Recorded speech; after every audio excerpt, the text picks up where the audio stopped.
আল্লাহ পাক রব্বুল আলামিন কয় এই কোরআন এত দামি, আসমান জমিন পাহাড় পর্বত কেউ নিল না, তোরা নিয়ে ফেলেছিস। আর আমার জালেম জাহেল পাগল, যদি বুঝতি যে কোরআনের এত ওজন তালি নীতি নেই, আচ্ছা নিছিস যখন, তোর ভিতরে আমি থাকার ব্যবস্থা করে দিচ্ছি, কোরআন রাখার ব্যবস্থা করে দিচ্ছি। বুজুর্গানে দিন বলেন কুলুবুল মুমিনে আরশুল্লাহ, কুলুবুল মুমিনে আরশুল্লাহ। আল্লাহু আকবার। আল্লাহর আরশের পাশে লৌহে মাহফুজের মধ্যে কোরআন ছিল, সেই কোরআন মানুষের সিনার মধ্যে এসে দাঁড়াইছে। আল্লাহ মুমিনের সিনাকে লৌহে মাহফুজের সমপরিমাণ মর্যাদা দিয়েছে, রাখার ব্যবস্থা করে দিলাম, রাখার ব্যবস্থা। আর সিনার মধ্যে ছাড়া থাকারও জায়গা না। এদিক তাকান, খেয়াল করেন, এক বোতলে ঘি আছে, 1 কেজি ঘি। এখন অনেকদিন বোতলের বয়স পূরণ হয়ে গেছে বিদায় নতুন ভালো একটা বোতল কিনে আইনা নিয়ত করছেন যে এই পুরন বোতলে আর ঘি লাগবো না। এখন এই আগের বোতলে যে ঘি রয়েছে, বোতলটা খুষ্টি পুষ্টি হয়ে গেছে, ধরিয়ে নেন কথার কথা, উদাহরণস্বরূপ বলতেছি। এখন এই ঘিরে পাল্টাইয়া আর একটা বোতলে রাখবেন, সেই বোতলটা আলকাতরার বোতল হলে ভালো হয় না? কথা কয় না?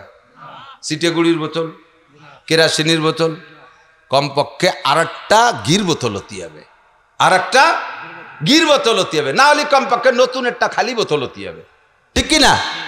এই কোরআন ছিল লৌহে মাহফুজের বোতলে, সেই জায়গা থেকে সেই কোরআনটা আল্লাহ ট্রান্সফার করে স্থানান্তরিত করে রাখবে যেই বোতলে, সেই বোতলটাও লৌহে মাহফুজ পরিমাণ সমপরিমাণ মর্যাদা হতে হবে, নইলেও জায়গা রাখা সম্ভব না। মাটি তেলের বোতলের ভিতরে ঘি রাখলে তা কয়দিন পর মাটি তেল হয়ে যাবে। এই জন্য আল্লাহ তাআলা সিনার মধ্যে কোরআন দিয়ে মানব জাতিকে দামি বানাইছে। কন্যা সুবহানাল্লাহ। একটু অন্তর থেকে স্বীকার করেন তো, কোরআনওয়ালা দামি না বেকুরআনওয়ালা দামি? সত্যি কথা কইছেন? আপনি কন্যা কর, তাতে কিছু আসে যায় না। বিশ্বনবী যার সার্টিফিকেটে হাজার হাজার লক্ষ লক্ষ কোটি কোটি মানুষ জান্নাতি হবে, সেই বিশ্বনবী বলেন খায়রুকুম মান তাআল্লামাল কুরআনা ওয়া আল্লামা, তোমাদের মধ্যে সবচেয়ে ভালো, বলেন তোমাদের মধ্যে সবচেয়ে ভালো। বোঝে নাই কথা, কি কইছে কোন তো? খয়ের হুজুরের কাছে শুনে দেখেন, উলামায়ে কেরামের শুনে দেন, খয়ের ইসমে তাফজিল, তার মানে সবচেয়ে ভালো। সবচেয়ে ভালোর পরে কে ভালো হয়? সবচেয়ে বড়র পরে বড় হয়। একজনটা 5-4 ভাই, এই দমদম করে 1-1.5 বছরের ছোট বড়, তো কতদিন ছোট মোটো ছিল, পরে সাবালকের পরে একে জাকিতে চাই এটা বড় হয়ে গেছে, কিন্তু বোঝা যায় না যে কোনটা ছোট কোনটা বড়, কোনটা মাঝে কোনটা সাইজে। এক মুরব্বী কয়, মাইজিয়ে জন্ডে ধরে জিজ্ঞেস করছে, বাবা তোকে যে চারিয়ে বাইরে একজন দেওয়া যায়, তোকে মধ্যে বড় কেডা? তো মাইজিয়ে জন কয়, সবচেয়ে বড় আমি, তার চেয়ে বড় মেবাই। সবচেয়ে বড় আমি, তার চেয়ে বড় মেবাই। তাহলে সবচেয়ে বড়র উপরে মেবাই বড় হয় কে রে? সবচেয়ে বড় যে সেই তো মেবাই। আপনি আমিও এইরকম বলদের মতো এক বলদ। সবচেয়ে ভালো কে? যে কোরআন পড়ে আর পড়ায়। বলেন সবচেয়ে ভালো কে? অথচ বাহ্যিকভাবে দেখি সব বলিও তাই, সবচেয়ে ভালো কোরআন পড়নেওয়ালা পড়ানেওয়ালা, তার চেয়ে ভালো এসপি, তার চেয়ে ভালো ডিসি, তার চেয়ে ভালো ইঞ্জিনিয়ার, তার চেয়ে ভালো প্রফেসর, তার চেয়ে ভালো যে ইংরেজি জানে, তার চেয়ে ভালো যে সচিব, এরপরে সব বড়দেরকে, দুনিয়ার অফিসারদেরকে তার চেয়ে ভালো বলিয়ে দাবি মানে বুঝাইতে চাই, এভাবেই তাদেরকে সম্মান করি। অথচ মুখে বলছি সবচেয়ে ভালো যে কোরআন পড়ে আর পড়ায়, ওই বলদের মতো সবচেয়ে বড় আমি, তার চেয়ে বড় মেবাই। সবচেয়ে ভালো হুজুর, তার চেয়ে ভালো ডিসি, সবচেয়ে ভালো হাফেজ, তার চেয়ে ভালো এসপি, সবচেয়ে ভালো হাফেজ, তার চেয়ে ভালো প্রিন্সিপাল, সবচেয়ে ভালো হাফেজ, তার চেয়ে ভালো এমপি, সবচেয়ে ভালো হাফেজে কোরআন, তার চেয়ে ভালো মন্ত্রী। এ কথা ওই বলদের মতো বলদ কথা ছাড়া আর কিছুই না। সবচেয়ে ভালো যে কোরআন পড়ে, ফাঁকে বুঝে নেন, মন খারাপ করেন না। মনে করছে হুজুরা নিজেকে দাম নিজেরা বাড়াচ্ছে।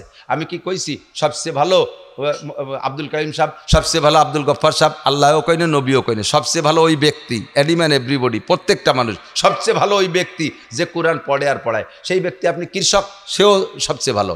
সেই ব্যক্তি আপনি পুলিশ, কোরআন পড়তে পারেন, আপনি সবচেয়ে ভালো। সেই ব্যক্তি আপনি মাস্টার, সবচেয়ে ভালো। সেই ব্যক্তি আপনি ডাক্তার, সবচেয়ে ভালো। সেই ব্যক্তি আপনি ইঞ্জিনিয়ার, কোরআন পড়তে পারেন, সবচেয়ে ভালো। সেই ব্যক্তি আপনি মন্ত্রী, কোরআন পড়তে পারেন, সবচেয়ে ভালো। আপনার বলা হয়নি যে হাফেজ মাওলানা হইতে হবে, যার মধ্যে কোরআন আছে সেই সবচাইতে ভালো। ঠিক কি ঠিক না? আর একটু বুঝে নেন, হুজুর বলেন এই কোরআন পড়নেওয়ালাকে হাসরের মাঠে কি মর্যাদা দেওয়া হবে? তারে কোরআন শরীফ বলা হবে যে পড়তে রহো, চড়তে রহো। একটু বোঝেন, খেয়াল করেন। ইকালুল সাহেবিল কোরআন, উলামায়ে কিরাম বলে থাকে হাফেজে কোরআন 6666 তালা দালানে উঠবে না, আপনারাও উঠবেন। 6666 তালা দালানে। যদি এক খতম সারা জীবন ভরে দেখিও পড়েন, তাও আপনি 6666 তালা দালান পাবেন। কোরআন পড়িয়ে দেখে এক খতম পড়ে কোরআনের পর আমল করবেন উলামায়ে কিরামের কাছ থেকে শুনিয়ে, বাস আপনি 6666 তালা দালান উঠবেন। হাসরের মাঠে আল্লাহ আপনাকে হাফেজে কোরআন বানাই দেবে।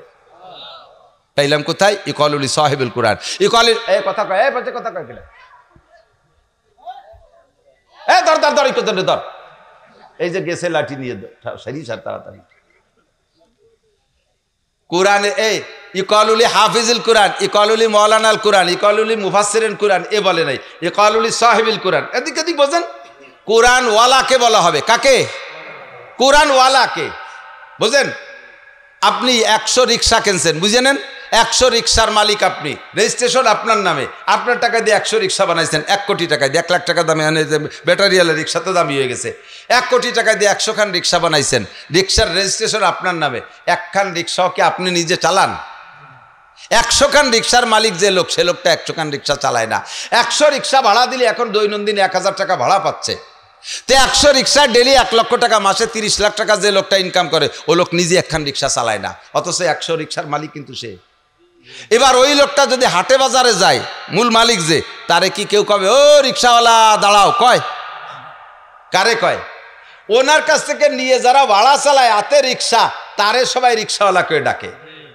রিক্সার মালিক কিন্তু সে না, রিক্সার মালিক আর একজন, ওর হাতে রিক্সা, তারই রিক্সাওয়ালা করে ডাকে। ডাকে কি ডাকে না?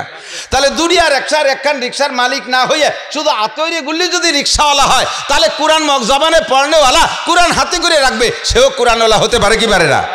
কাজেই কোরআন তেলাওয়াত করনেওয়ালাকে আল্লাহ তাআলা বলবে ইকালুল সাহিবুল কোরআন, তোমার হাতে কোরআন আছে, তুমি কোরআন পড়েছো, কোরআনকে মোহাব্বত করেছো, তোমার জন্য 6666টি তালা দালান।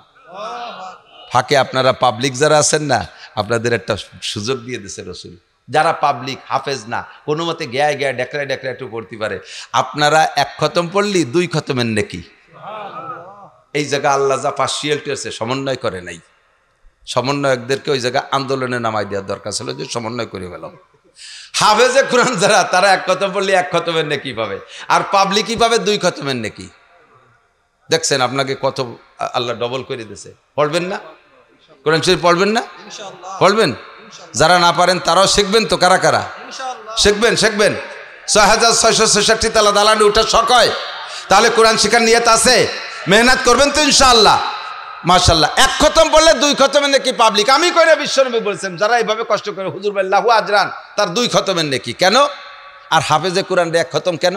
হাফেজ সাহেব তার মুখস্থ হয়ে গেছে কোরআন শরীফ, পুরো কোরআন শরীফ এক জায়গায় বেঁচে ভুড়ি ফেলাই দিলে তার কোনো জায়গা গামে না, ফির করে ভুড়িয়ে যায়। আমি তো হাফেজ না, তারপরও ভর্তি ভর্তি আয়াতের গুড়া দেখলি শেষ পর্যন্ত আমরা দেহা লাগে না, প্রায় জায়গায় দিয়ে এরকম হয়ে গেছে। 1 ঘন্টায় 3 পারা ভর্তি পারি আমি, পাবলিক মৌলবী হইয়া। আর হাফেজরা তো আরো ভালো পারে। তাহলে 3 পারা কোরআন শরীফ পড়তি কোনো জায়গা আমাকে গামে না। আর পাবলিকই হাফেজে 1 ঘন্টায় 3 পারা পড়ে, আর পাবলিকই 3 ঘন্টায় 1 পারা পড়ে, ঠিক না? পড়তি পড়তি চোখ লাল হয়ে গেছে, চশমার একবার এনে নামায়, একবার এনে ঝাপটা ঝাপটা দেয়, চশমা মোছে, মাথা মোছে, গেঞ্জ জামা খুলছে, পরে গেঞ্জিও খুলছে, পরে লুঙ্গির 1 পাশ উচরে তল দিয়ে বাতাস নিচ্ছে, তারপরেও গাবি যাচ্ছে, ফড়া ছাড়ে না। আর ফড়ে হুজুর কা ইয়াতলু এতা তাও ফড়ে, আর তো আরে, ঠিক না? খানিক এজে খানিক মতো আলহামদুলিল্লাহ হিল্লা হিল্লা আলহামদুলিল্লাহ লিল্লাহ লিল্লাহ লামলাম জাল্লিল্লাম খারজালিল্লাহি রব্বি রব্বি রব্বিল আলামিন মা মা মা মা মিম খারজার মাল আমজালি মালিকি ইয়াউদ্দিন ইয়াও ইয়াও ইয়াও ইয়াও। এই একটু মতন করতে করতে ওর আউলাকের গামি গেছে। ফেরেশতাদেরকে কয় ওরে 2 খতমের নেকি দাও। আল্লাহ হাফেজ যে কয় তো 1 খতম দাও, কতে একই ফড়া এনি 1 খতম, উনি 2 খতমের নেকি। এই বাসিয়ালটি কয় যে ওরে পড়ার জন্য 1 খতম, আর গামার জন্য আর 1 খতম। পড়ার জন্য 1 খতম, গামার জন্য 1 খতম। আর হাফেজ সাহেব গামে না, এই জন্য খালি 1 খতম পাবে। এরপরেও যদি না পড়েন আর 6666 তালা কামাই না করেন, আর করার কিছু নাই। আল্লাহু আকবার। শরফুল মাকানে বিল মাকিন, অবস্থানকারীর কারণে অবস্থানের দাম বাড়ে আর কমে। কোন গ্রামে যদি একটা চোর হয়, 1 চোরে পুরো গ্রাম ধরে ফসাই ফেলাই দেয়, ঠিক না? ওই গ্রামে কেউ ছেলেও বিয়ে দেয় না, মাইও বিয়ে দেয় না, চোরের গ্রাম। তো গ্রামে সবাই চোর নাকি? একটা চোর, আন্তর্জাতিক খ্যাতি সম্পন্ন চোর একটা। আবার কোন গ্রামে যদি একজন জজ হয়, একজন বিচারপতি হয়, বাকিরা যত কিসেন বেচা রাগাইনি বাগাইনি হোক না কেন, ওই গ্রামের নাম হয়ে যায় জজের গ্রাম। ওই গ্রামে মাইও বিয়ে দিতে চায়, ছেলেও বিয়ে দিতে চায়, ঠিক না? এটা একজন মানুষের আগমনের কারণে এরকম দাম বাড়ে আর কমে। আল্লাহু আকবার। যে গ্রামে যথেষ্ট পরিমাণ মন্দির আছে, ওই গ্রামটা আল্লাহর কাছে খুব প্রিয় না? যে জায়গায় আজকে দুর্গা পূজা হচ্ছে, ওই জায়গাটা আল্লাহর কাছে খুব দামি জায়গা না? আল্লাহ একেবারে এলাকা ধরে ফসাই ফেলাইছে। একটা রহমতের ফেরেশতা ওর আসতে বাঁচতে ঘোরেও না, গিন্নাতে দুধে সরিয়ে থাকে। ফেরেশতারা যদি বমি অত্ত তাহলে বমিও অত্ত দূরে যাইয়া, কারণ খায় না, তার বমি আসবে কি, পেটে তো কিছু নাই, ঠিক না? আর আল্লাহর কোরআন লৌহে, খেয়াল করেন, এই কোরআন জাবালে নূরে নাজিল হইয়া তারে এত দামি বানাইছে, সে জায়গা যাইয়ে বুকটা জড়াই ধরে চুমো খাই। মক্কা মদিনারে দামি বানাইছে, আল্লাহু আকবার, মদিনার জমিনকে দামি বানাইছে, মক্কার জমিনকে দামি বানাইছে। এই কোরআন শাকপাল দিয়া যদি 5টা মাদ্রাসা হয়, 5টা মাদ্রাসায় কোরআন তিলাওয়াত হবে না? তাহলে 5টা মাদ্রাসায় তিলাওয়াতের ওসিলায় 5টা পয়েন্ট আল্লাহর কাছে এভাবে দামি হয়ে যাবে। আল্লাহ পাক বলেন, লাউ আনজালনা হাযাল কুরআনা আলা জাবালিন লারাআইতাহু খাশিআ, লারাআইতাহু খাশিআম মুতাসাদ্দিআম মিন খাশিয়াতিল্লাহ। আল্লাহ, আমি যদি এই কোরআনকে পাহাড়ের উপরে নাজিল করতাম, লারাআইতাহু খাশিআম মুতাসাদ্দিআ, কাঁপতে কাঁপতে ভয়ে থরথর করে ঢুলে পড়তো, হেলি পড়তো দেখতে। এই কোরআন তোমাদের কাছে নাজিল করেছি, কোরআনে তোমাদের দামি বানাই দিয়েছে, বলেন সুবহানাল্লাহ। কোরআন ঢুকে আমারে দামি বানাইছে, কোরআন ঢুকে আমি বলি এদিক তাকান, আমি নিজেই আত্মগর্বে গর্বিত।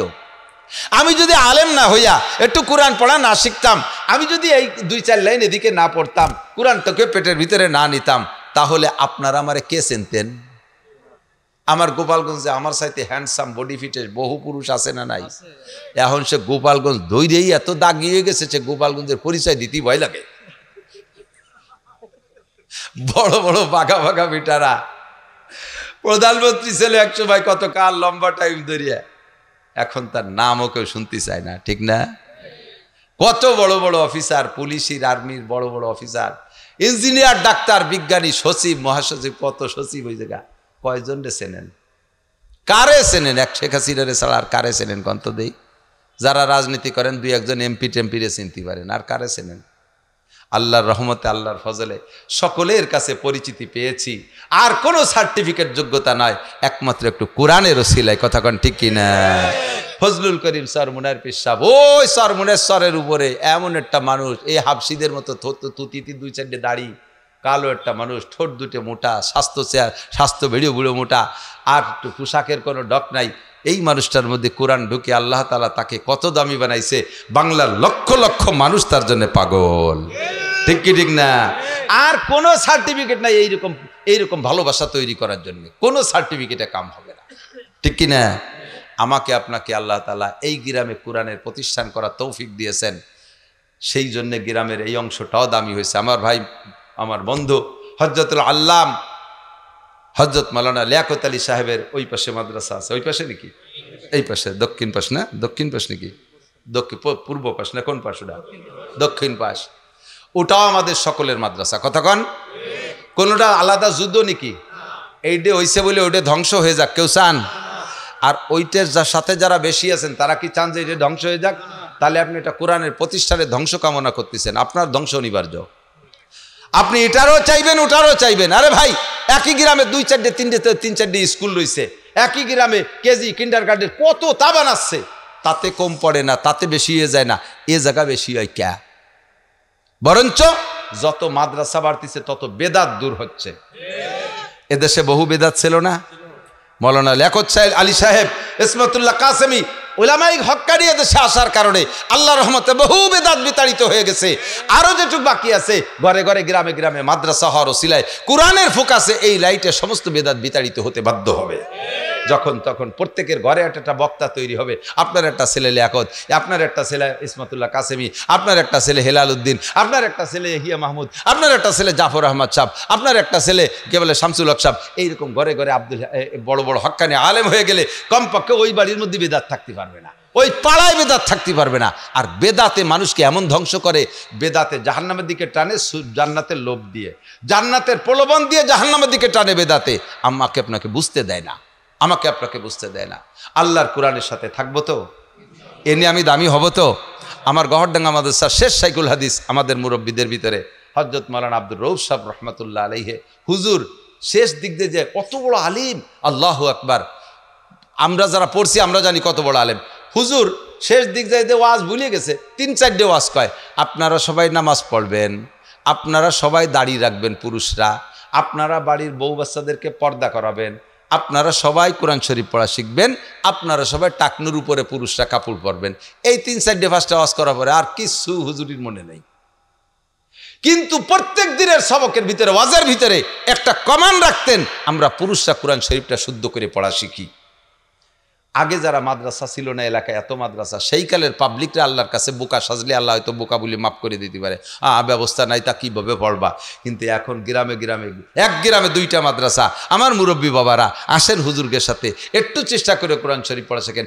কমপক্ষে আপনি না পারলেও আপনার সন্তান, আপনার সেই সাইজের সন্তান নেই, আপনি নাতি নাতি পুতাপুতি নিয়ে মাদ্রাসায় দিয়ে দেন, এরা কোরআন পড়ে আলেম হোক। আপনি একজন আলেমের দাদা হন, আলেমের নানা হন, আলেমের আব্বা হন, আপনি একজন আলেমের জানা জানেন, আপনার জানাজার ইমামতি করুক আপনার নাতি, আপনার পুতা। আমাদের বলতে ছেলের পুতা কয়, দিক কি কয় তা জানি না, ছেলের নাতি কন বা পুতা কন যাই বলেন, আপনার জানাজার ইমামতি করুক, আপনার নিজের ছেলে ইমামতি করুক। খেয়াল করেন, বাড়াইতে বৌলবি যত বড় হুজুর হোক না কেন, ওই যে মক্কা শরীফে কাবার মসজিদে যে নামাজ পড়বেন, দেখবেন একটা ওয়াক্ত জানাজা মিস নেই।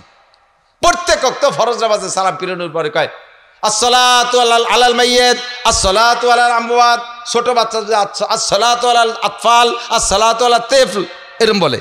এখন জানাজার নামাজ হবে, দাঁড়ায় যায়, ফরজ পড়েই সুন্নতের আগে দাঁড়ায় যায়। এই জায়গা জানাজার ইমামতি করে কাবা শরীফের ইমাম সাহেব, জানাজার ইমামতি করে কাবা শরীফ, শত মাইল দূর থেকে এই জানাজা করানোর জন্য ওই জায়গা নিয়ে এসে। আরে ভাই, ভালো করে মনে রাখবেন, কাবা শরীফের আব্দুর রহমান সুদাইসিও যদি জানাজা করে, ওই জানাজার এবং কাবার মধ্যে ফেলায়ও যদি জানাজা করে, তার চাইতে আপনার নিজের সন্তান এই শাকপাল দিয়ে দাঁড়ায় জানাজার ইমামতি করলে এই জানাজা আল্লাহর কাছে বেশি প্রিয়। কারণ ওই কাবার ইমামের আপনার আব্বার জন্য একটু ফরান ফুটতেছে না, আরও খরার মধ্যে ইমামতি হচ্ছে যে যদি জানাজা সামনে দাঁড় করা দেওয়ার সময় বিরক্ত লাগে, কোনো মতে তকবির দিয়ে সেরিয়ে জাতি পারলি বাসি। আর আমার ছেলে যদি আমার জানাজার ইমামতি করে, তখন প্রত্যেক তকবিরে যে কান্নাটা তার নাক দিয়ে মুখ দিয়ে বের হবে, এলাকার গাছপালা সব আকাশ পাতাল পর্যন্ত কানতে তালে থাকবে, ঠিক না? সে তকবিরে বলে আল্লাহু আকবার, আর চোখ দিয়ে পানি পড়ে। এই তকবিরে পুরো মাঠ ধরে কান্দে। এই চোখের পানিওয়ালা জানাজা আর বাড়াইতে মৌলবীর শূন্য চোখের জানাজা এক দরে বিক্রি হয় না। কাজেই এরকম একটা ইমাম আপনার সন্তান হোক, চান? মিথ্যে কথা। কে চান একটু হাত দেখাবেন? আপনার সন্তান ইমাম হোক। হাই স্কুলে পড়লে তো ইমাম হয়, কলেজে পড়লে ইমাম হয়, ইমামতির জন্য এই জায়গা পড়া লাগে, ঠিক না? সব যদি হুজুরে ইমাম হয় শেষে না, আমি তা করছি না। এই জায়গা পড়াইয়া তারে কোরআন শিক্ষা দেন, নুরানি প্রশিক্ষণটা দিয়ান, শুদ্ধ করে কোরআন শরীফ পড়া শিখুক, শরীয়তের মাসলা সব শিখুক, এরপরে IA BA MA BCS pass করুক, বড় ডাক্তার। আমার গোপালগঞ্জের ডিসি সাহেব, সে জানাজা পড়ানোর যোগ্য ইমাম। ডিসি জানাজায় পড়াইতে পারে, বড় বড় মুহাদ্দিসদেরকে পিছে রেখে ইমামতি করে নামাজ পড়াইতে পারে। আমার গোপালগঞ্জের ডিসি, সে তার আব্বার জানাজা পড়াইতে পারবে। আপনার সন্তানরা হোক ডাক্তার, ইঞ্জিনিয়ার, বিজ্ঞানী হোক, কোনো সমস্যা নাই। রাজি আছেন তো ইনশাআল্লাহ? শুধু আপনারা টাকা দেবেন। আর বাইরের ছেলে আমি পিরাই দেখছি, যারা মাদ্রাসা করে, বড় বড় ধনী লোকরা, তারা মাদ্রাসায় করে লাখ লাখ কোটি কোটি টাকা দিয়ে মাদ্রাসা করতেছে, বাইরের ছেলেপেলেরা এসে পড়িয়ে যাচ্ছে, নিজেকে গুলো স্টার্টিং বাম দিক স্কুল কলেজে পড়ে। আল্লাহ কয় তুমি মাদ্রাসা করছো নাম কলানোর জন্য, তুমি দিনের জন্য যদি মাদ্রাসা করি থাকো, তোমার কটার এর মধ্যে দাও না কে? কতক্ষণ তোমার কটার এর মধ্যে দাও না কে? তোমার কটার স্টার্টিং কলেজের দিক, আর বাইরের গুলো এসে তিনটা পড়বে, তুমি টাকা দিয়ে পড়াবা, ফাঁকি দিয়ে টাকি বাদায় নিয়ে যেতে চাও, আল্লাহরে ফাঁকি দিয়ে টাকি বাদায় নিয়ে যেতে চাও। মাদ্রাসা যারা করছেন, ওই পরিবারের ফ্যামিলির প্রত্যেকের ফ্যামিলি থেকে এক একটাই মাদ্রাসার জন্য কমপক্ষে আসে। আপনারা একমত? আপনারা স্থানীয় যারা আছেন দেবেন তো মাদ্রাসায় ছেলেদের, ঠকবেন না। এবং মেধাবী ডারে দেবেন, ওই বলদ ডারে দেবেন না। আটা দেয় রাস্তা দিয়ে চলে যায় খালের মধ্যে, আবার তুমি হক্কানি হুজুর হইয়া আসোকে। যেটা প্রাইভেট মাস্টারের মাথা বেচ দিয়ে বড় ভাটা ফেলাই দিছে, সেই ডেরে দেশে যাও, আব্বা তুমি হুজুর হইয়া আসোকে। ও আছে তো এ জায়গায় হুজুরির মাথা ফাটাই দেবে। যেটা নম্র ভদ্র স্বাস্থ্য চেহারা ভালো ব্রেরি এডেরে মাদ্রাসায় দেন, বহুত বড় আলেম হবে, সাইকুল হাদিস আল্লাহ আজিজুল হক হবে, আহমদ শফি হবে, মিজানুর রহমান সাইদ সাহেব হবে, মুফতি দেলোয়ার হবে, মুফতি আব্দুল মালেক সাহেব হবে, হ্যাঁ এরকম বড় বড় হক্কানি আলেম লিয়াকত সাহেব হবে, মুফতি আব্দুল কাইয়ুম হবে, আব্দুল গফফার সাহেব হবে। আপনাদের এই নগরকান্দার ভিতরে আমি বলতে পারি আব্দুল গফফার সাহেবের চাইতে সম্মানী মানুষ কে হতে পারে? খুব কম, খুব কম, ঠিক না? সমমানের ওই যোগ্য আলেম যদি কেউ হয় তাহলে তারে বলা যেতে পারে। বাকি দুনিয়ার কোনো জেনারেল শিক্ষিত আব্দুল গফফার সাহেবের তার ডাকে কয়জন আসে? আর প্রত্যেক মাসে মাসে হাজার হাজার মানুষ পাগলের মতো ফাঁকা জায়গা যেয়ে বসে রয়েছে বৃষ্টি মুড়ি তার মুখে থেকে দূরে কথা শোনার জন্য। এরকম একটা সোনার সন্তান আপনার ঘরে হোক, চান? সত্যি চান? তাহলে 1 নম্বর কালেকশন হলো এখানে দেবেন। আপনি জীবন ভরে সরকারি চাকরি করেন, এদিক তাকান, সরকারি চাকরি করছেন, খুব জরুরি একটা কথা খেয়াল করবেন। সরকারি চাকরি করছেন জীবন ভরে, মাদ্রাসার বিপক্ষে যারা, তারা একটু হাত দেখান তো মোহাব্বতের সাথে। বিপক্ষে মাদ্রাসার বিপক্ষে কেউ আছে নাকি? মাদ্রাসার পক্ষে কার একটা হাত দেখাবেন আল্লাহর রাস্তায়, অন্তর থেকে হাত জাগাইছেন, আল্লাহ কবুল করুক বলেন। আমি বিপক্ষের লোকটারে আমি বাছাই করতে পারবো। আমার বয়ান শেষ হওয়ার আগে যে লোকটা আটা দেবে ওই লোকটা বিপক্ষে, আমি ডেকে দেখাবো। ওই যে মোদির দলের একজন যায়, বছর ভৈরে তারে খেপাই নিয়ে বেড়ানো হবে। যে হাঁটা দেবে তারে একমাত্র পেশাব আসলে 1 আঙ্গুল দেখাবেন, আমি বুঝবো যে মাদ্রাসায় 1 মণ পিএস দেবেন। 1 মণ পিএস দিয়ে যাইয়ে পেশাব করে পেশাবখানায় শুয়ে থাকেন কি আপনার এটা হিউট হবো না। মিথ্যে কথাকে আঙ্গুল দেখায় চলে গেলে ডায়াবেটিস হবে। আল্লাহ সবাই সুস্থ রাখুক না, আমি এতক্ষণ পারছেন আর বেশিক্ষণ কষ্ট দেব না। একটা কথা মনে রাখবেন, হাদিস সহি হাদিসের তর্জমা আমি বাস্তব উদাহরণ দিয়ে বোঝাই। উদাহরণ রে যুক্তি কয় আমাকে পরিভাষায়, আর যে একটু বেশি কয় তারা যুক্তিবাদী কয়। আমি যে যুক্তিবাদী শব্দটারে এত ঘৃণা করলাম তাই আমার চলিয়েই বইছে গাড়ি। যুক্তিবাদী না করলে কেউ চেনে না, এই জ্বালায় আমি মরিয়ে গেলাম। হেদায়ার মাসালার ভিতরে প্রত্যেকটা মাসালা বর্ণনা করে ওর একটা উদাহরণ পেশ করছে, এর কয় সুরতে মাসালা। এই সুরতে মাসালাই হলো যুক্তি।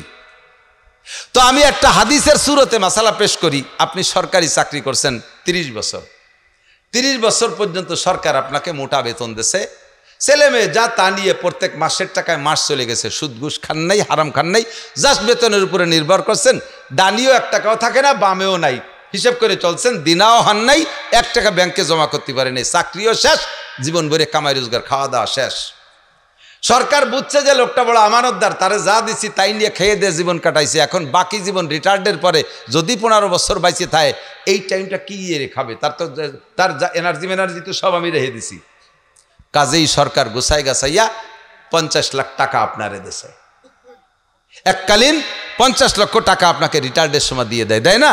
50 লাখ টাকা। আপনি যদি সচেতন হন তাহলে এই টাকার একরকম ব্যবহার করবেন, অচেতন হলে আর এক রকম করবেন। অচেতন হলে কি করবেন?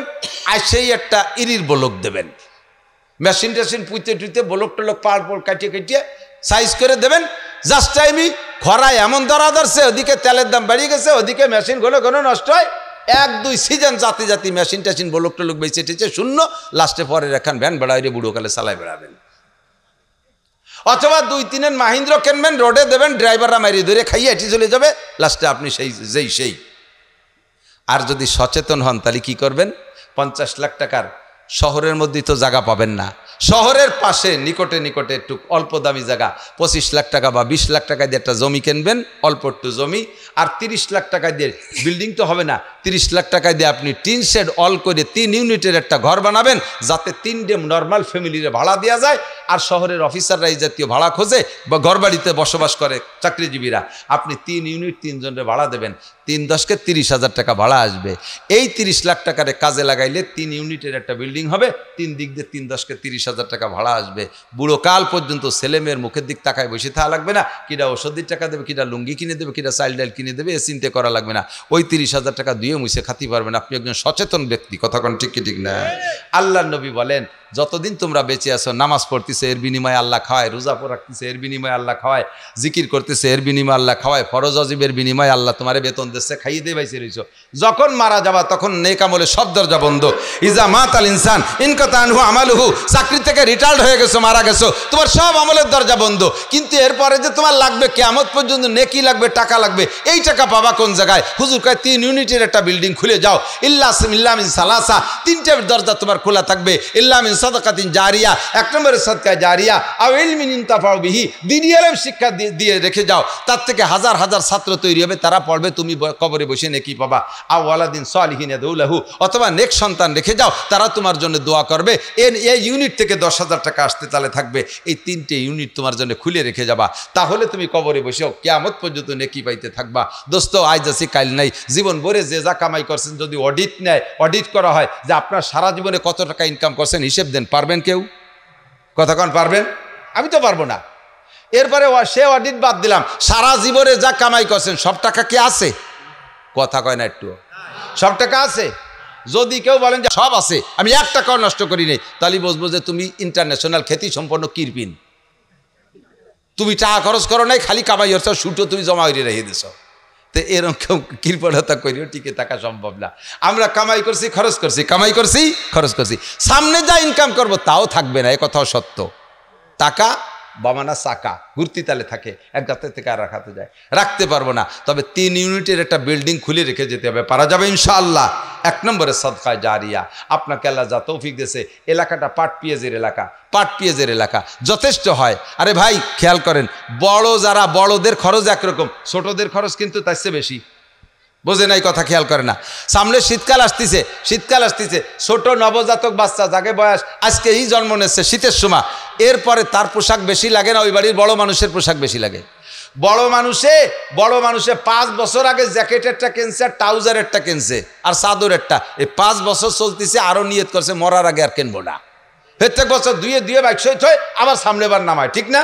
আর ওই এদা গেদা যেটা কেবল ফুটিয়ে বেরোইছে, ওর তো জাইঙ্গেই লাগে 40 টাকা কুটি খেতা। তারপরে ওই যে ইদানিং যে যায় একবার ইউজ করে ফেলে, ধরে কি কয় প্যাম্পাস কিনতে বাপের প্যাম্পাস বার হয়ে যাচ্ছে পিছন দিয়ে। কথা ঠিক না? তালি বড্ডা। আবার খেয়াল করেন, আপনারা সকালে 1 পোয়া চাউলের ভাত, দুপুরে 1 পোয়া চাউলের ভাত, বিকেলে 1 পোয়া চাউলের ভাত, 3 পোয়া চাউলের ভাত, ডাল দিয়ে আর আলু ভর্তা দেখাচ্ছেন, সব মিলে হিসেব করে দেখেন 50-60টার বেশি না। আর এই ছোট ডারে দুধ যদি কিনে খাতে 800-900 টাকা এক ডাব্বা, আশের বাচ্চার মতো, খালি গেলে 3 দিনই 1 ডাব্বা শেষ। তার খাওয়াও বেশি লাগে, তার ভরাও বেশি লাগে, কতক্ষণ ঠিক না? কুটি খেতা, বিছেন পাটি, কতটা বেশি লাগে। তো যে মাদ্রাসাগুলো বড় হয়ে গেছে ওরা ওই রকম, ওদের খাবার কম লাগে, ওরা ওইভাবে মোটা খাইয়ে দেবে যেতে। যেগুলো ছোটই জন্ম নেছে কেবল, একে খেতা, কাপড়, প্যাম্পাস অনেক কিছু লাগে, এজন্য এদের জন্য একটু বরাদ্দ বেশি থাকতে হবে, কতক্ষণ ঠিক না? আমার আপনাকে আল্লাহ তাআলা যা তৌফিক দিয়েছে, এখন তো পাট পেঁয়াজ কোনোটাই খেতে নাই, পাটও উঠে গেছে, পেঁয়াজও লাগান নাই, সামনে সিজনে লাগাবো। আল্লাহ তাআলা তৌফিক দিলে ফার্স্ট চান্সে আমাকে যে পেঁয়াজের বছরটা তো আগে আসতেছে, আগামী পাটের আগে আসতেছে না, যাকে আল্লাহ তাআলা পেঁয়াজ দেবে, যার যেমন তৌফিক আছে, মোহাব্বতের সাথে সদকায়ে জারিয়া ওই 1 ইউনিট খুলবো। সদকায়ে জারিয়ার একটা ইউনিট খোলার জন্য 5 মণ পেঁয়াজ, এই গরিব মাদ্রাসা, ছোট মাদ্রাসা, নতুন মাদ্রাসায় 5 মণ পেঁয়াজ দেওয়ার মতো একটা মানুষকে এর মধ্যে আসেন, আমি প্রাণ খুলে দোয়া করব, আল্লাহ তাআলা আপনাকে যদি 200 মণ পেঁয়াজ দেয়, তার ভিতরে 5 মণ পেঁয়াজ অলরেডি আপনার ওসরেই আসে, 40 ভাগের 1 ভাগ, এটা আপনাকে দেওয়াই লাগবে ওয়াজিব। বলবেন যে আরও মাদ্রাসা আছে, হ্যাঁ ঠিক আছে, একটু কমাই দিন, 4 মণ দেন। আর যার 500 মণ হবে তার তো কত বেশি হবে, 5 মণ দেওয়ার মতো পেঁয়াজ দেওয়ার মতো একজন মানুষ দাঁড়াবেন। সর্বপ্রথমে একটা লোক দাঁড়াইলে তার ওসিলা ইনশাল্লাহ আরও মানুষ দাঁড়াবে। প্রাণ খুলে দোয়া করব, আল্লাহ হালালভাবে লাখ লাখ কোটি কোটি টাকার মালিক বানায় দেবে। পেঁয়াজ বেশি আল্লাহ তাআলা হজ উমরা করার তৌফিক দান করবে। মুরব্বি যারা কবরে চলে গেছে জান্নাতি করে দেবে। এইটাকে আপনার সদকা জারিয়ার দপ্তরে আল্লাহ কবুল করে নেবে। আসেন রজুলের রশিদ 5 মণ পেঁয়াজ দিও। নারায়ে তাকবীর। জনাব সিরাজুল ইসলাম সাহেব 5 মণ পেঁয়াজ, বলেন আলহামদুলিল্লাহ। আল্লাহ সিরাজুল ইসলাম সাহেবের পেঁয়াজের ক্ষেতকে সুজলা করে দিও, ভরপুর বরকতপূর্ণ ফলন দিও, ক্ষেতে কোনো প্রকার আলাই বালাই বিপদ আপদ যেন না আসে, সুন্দর ফলন দিও। আল্লাহ এই পেঁয়াজ বেচে সপরিবারের জন্য হজ করতে পারে তৌফিক দান করো। সদকা জারিয়ার দপ্তরে কবুল করে নাও। নেবেন, দোয়া নেবেন। আর কেউ আছেন 5 মণ পেঁয়াজ দেওয়ার মতো? আরেকজন কে আছেন 5 মণ পেঁয়াজ দেওয়ার মতো? আর কেউ আছেন? আর একজন মানুষ আছেন? এই যে ভাইয়ের নামে কি নাম জানো? মেহেরদিয়া তৌহিদ সর্দার, শহীদ সর্দার মেহেরদিয়া গ্রামের নাম না? শহীদ সাহেব মেহেরদিয়া। আল্লাহ মেহেরদিয়ার শহীদ সাহেবের উপরে তোমার খাস মেহেরবানি নাজিল করো, তার জমিনকে সুজলা সুবলা করে দিও, হালাল ভাবে লাখ লাখ কোটি কোটি টাকার মালিক বানাই দিও। আল্লাহ ক্ষেতের ভিতরে বরকত দান করো, এই পিএস বেচে সপরিবারে হজ করার তৌফিক দান করো। সবাই বলেন আমিন। আরেকটা লোক হবে 5 মনের জন্য, আরেকটা লোক রজুলে রশিদ। আপনাদের এই সালতান নগরকান্দা অবশ্য ঢুকি নেই, সালতায় এক মসজিদে আমি গত রমজানে আসছিলাম পিএসের কালেকশনে, একদিনে 42 মন পিএস দিয়েছে এক মহল্লাতে আমার মাদ্রাসায়। আমি এই পিএস বেশি নেই, সিলিং করে রাখছি আমার মাদ্রাসায়। বোর্ডিংয়ে 200 ছেলে খায়, সারা বছরের খাবার পিএস হয়ে গেছে। 200 ছেলে রেগুলার খাইয়ে যে দোয়া করে ওই মহল্লার মানুষ এসে নেকি পেয়ে যাচ্ছে, তাদের একটুও কমে নাই, বাড়ছে ছাড়া আল্লাহর রহমত। আগে একবার গতবার আসছিলাম, এবারের আগের বার আসছি ওই সোয়াক চেয়ারম্যানকে 8 ঘর চেয়ারম্যানের মসজিদে 52 মন দিয়ে দিয়েছে। বাহির এক মসজিদে আসছি, মৌলানা শফিক সাহেবকে মসজিদে 50 মন দিয়ে দিয়েছে। আপনাদের এলাকার মানুষের হাত আর মন যে এত ভালো আমি সারা বাংলাদেশ খুঁজে দেখছি, আলহামদুলিল্লাহ। সামনের বার বলে প্রশংসা ভুলচ্ছি তা না, অরিজিনালি এত মাদ্রাসায় কালেকশন করে 500,000 মন পিএস কালেকশন করে, আপনারাই দেন। আর একটা মানুষ বলেন তো 5 মন পিএস দেওয়ার জন্য, ওই যে ভাই পিছনে তাকান, কি নাম?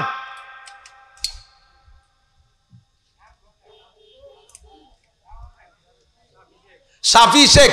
নারায়ণ তাকবীর। আল্লাহ শাফি শেখ ভাইকে কবুল করো, তার জমিনকে সুজলা সুবলা করে দাও, বরকতপূর্ণ ফলন দাও।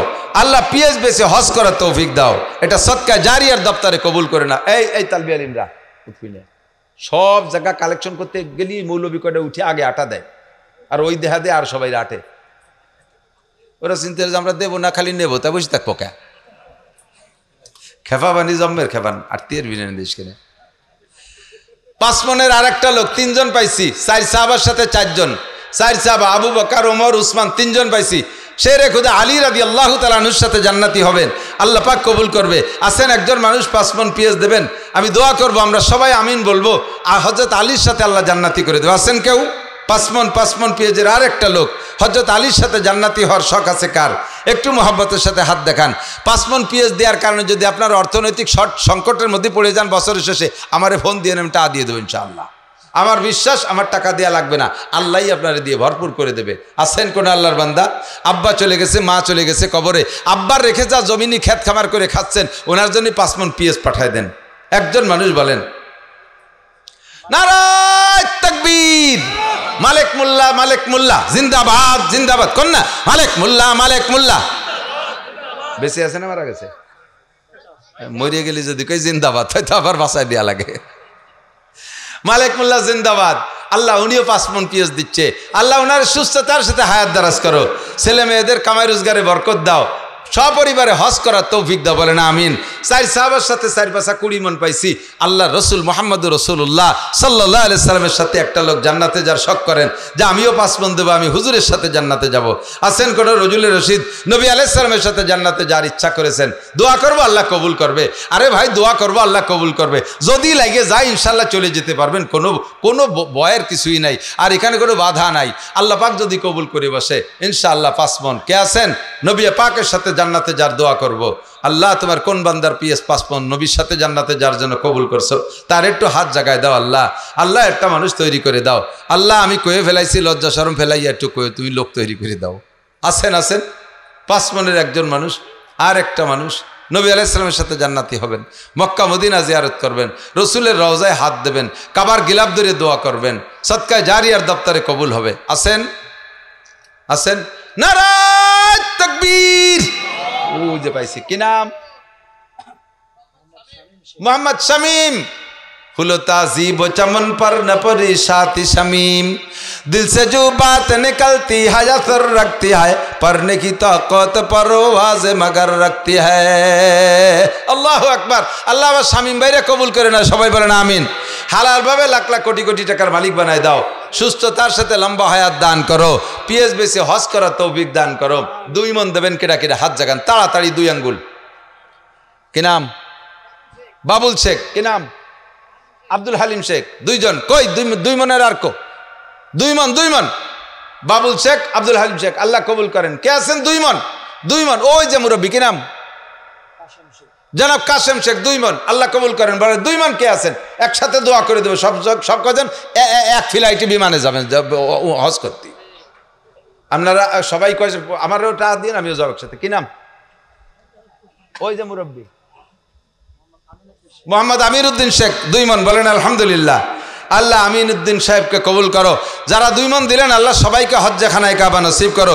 জমিন সুজলা সুবলা করে দিও, বরকতপূর্ণ ফলন দিও। কে আছেন 2 মন? বলেন, একটু বলেন। 2 মন। আর আছে 2 মন। 2 মন রজুলের রশিদ, 2 মন। 2 মন দেনেওয়ালা, একটু বলেন, তাড়াতাড়ি বলেন। 2 মন, 2 মন, 1 মন, পাশাপাশি দুইটাই চলতে থাকুক। 1 মন কিরা কিরা দেবেন? 1 মন, 1 মন। ওই যে মুরব্বী 1 মন। কি নাম ভাই? ইউনুস শেখ 1 মন। মুরব্বী আব্দুল মতিন, আব্দুল মমিন সাহেব 1 মন। বলেন 1 মন, 2 মন, 1 মন, 2 মন, তাড়াতাড়ি। ওই যে পিছনে মুরব্বী আসাদ মাতুব্বার 1 মন। ওই যে পিছনে আর 1 মাতুব্বার মুরব্বী। এই বসে একজন, কি নাম? লাবলু মাতুব্বার। আল্লাহ দিছি, এত মাতুব্বার। আল্লাহ মাতুব্বারকে কবুল করে নাও। দুনিয়া আখেরাতের সব জায়গা মাতুব্বার বানাই দিও। সবাই বলেন আমিন। হালাল ভাবে অনেক টাকার মালিক বানাই দাও। আল্লাহ পেঁয়াজের ফসলকে সুজলা সুবলা করে দাও। আছেন কেউ? আল্লাহ আল্লাহ আল্লাহ, কোন আল্লাহর বান্দা আছেন? 1 মন, 1 মন, 1 মন, তাড়াতাড়ি বলেন। আমার মনে এখানে 1 মন দেনেওয়ালা বহু আছে। কি নাম?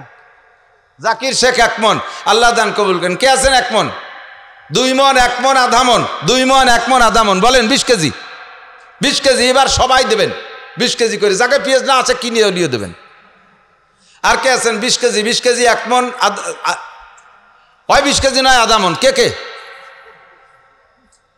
20 কেজি। কি নাম? বলেন মুরব্বী, কি নাম? আব্দুল সালাম, আল্লাহ কবুল। কি নাম? কালাম। ও আব্দুল সালাম, আব্দুল কালাম, পাশাপাশি 2 জন দাঁড়াই গেছে। আদমন করে। আল্লাহ কবুল করেন। বলেন আমিন। হালাল বাবা অনেক টাকার মালিক বানায় দাও। পেঁয়াজের খাত সুজলা সুবলা করে দাও। পাট পেঁয়াজ পারবেন? পাটও দিতে পারবেন? পাট কিরম দেয়? 1 মনের দেয় নাকি? আমিও দিছি, আমার হলো বিরক্ত লাগতেছে, ভারী কষ্ট হচ্ছে। আর দরকার নাই, ঠিক আছে, বেশি হয়ে গেছে। এখন আজকে বহুদিন তো মাহফিল শোনেন না, আজকে প্রথম। আজকে কোরআনের মাহফিলে আপনার টাকাটাই কোরআনের মাহফিলের সাথে লাগাইয়া টাকারও দামি বানায় ফেলেন। এর সাথে যার ছোঁয়া লাগে সে দামি হয়ে, কইছি না? এর সাথে যার ছোঁয়া লাগে আপনার টাকাও ছোঁয়া লাগায় দামি বানায় ফেলেন। বিসমিল্লাহ কয়ে পকেটে হাত দেবেন। যদি কের কাছে 1000 টাকার নোট থাকে আর 500 টাকার নোট থাকে, একটু মেহরবানি করে বের করেন তো, আমার একটু দেখান যে এই যে আছে দেব না, খালি দেখাই যাবার পকেটে তুই দেন। আনছি, এই যে টাকা আছে দেব না, আমি তো আর কাড়িয়ে নিতে পারবো না। পরেরটা দেখলে স্বাস্থ্য ভালো হয়। টাকার মধ্যে একটা সার আছে, দেখবেন যাকে টাকা পয়সা বেশি তারা মোটা হয়ে যায় আস্তে আস্তে। আল্লাহ এই যে নিয়ে আসছে মাশাআল্লাহ 500 টাকার নোট। জাযাকুমুল্লাহ, জাযাক। এই যে আব্দুল সালাম সাহেব 500 টাকা নিয়ে আসছে, মাশাআল্লাহ মাশাআল্লাহ। আরে বাবা, বুড়ো বুড়ো মানুষ 500 টাকা পকেটে দিয়ে বসে রয়েছে, আলহামদুলিল্লাহ। আল্লাহ করে, হ্যাঁ আলেপ ফকির, আল্লাহ কবুল করে। এই যে 500 টাকা, ধন্যবাদ, জাযাকুমুল্লাহ, আল্লাহ বরকত দাও। 1000 টাকা, 500 টাকা এগুলো নিয়ে রেডি করেন। আর ছাত্ররা ভিতরে যাবে, যারা 1000 টাকা, 500 টাকা, 200 টাকা, 100 টাকার নোট আছে, একটু নিয়ে হেঁটে আসেন। এই রাস্তাটায় মাটির আপনার জন্য সাক্ষী হয়ে যাবে ইনশাআল্লাহ। একটু উঠে আসেন। যারা 1000, 500 টাকা দেবেন, দোয়া করবো আল্লাহ আল্লাহ এই টাকাটা হজের নিয়তে দান করতেছে, তুমি এই হজের টাকা, হজের বাকি টাকা জোগাড় করে দাও, হজের বাকি টাকা জোগাড় করে দাও। আল্লাহ তোমার বান্দা, এই ওদিক দিয়ে না, কালেকশনে, এই ব্যাগালার এদিকে, এই সামনে দিয়ে জাতি আয়, এই দিক দিয়ে ব্যাগ নিয়ে ওই দিক রওনা দেবা, পিছনওয়ালা টাকা রেডি হবে, তুমি ওই দিক দিয়ে আসবা, মনে হবে যে কেউ আসতেছে না, তার দেবো না, চলে যাই। এই যে যুবকরা আল্লাহ তাআলা দান কবুল করো, হালাল ভাবে অনেক টাকার মালিক বানায় দাও, মাশাআল্লাহ। এই যে 100 টাকা রেখে দেন।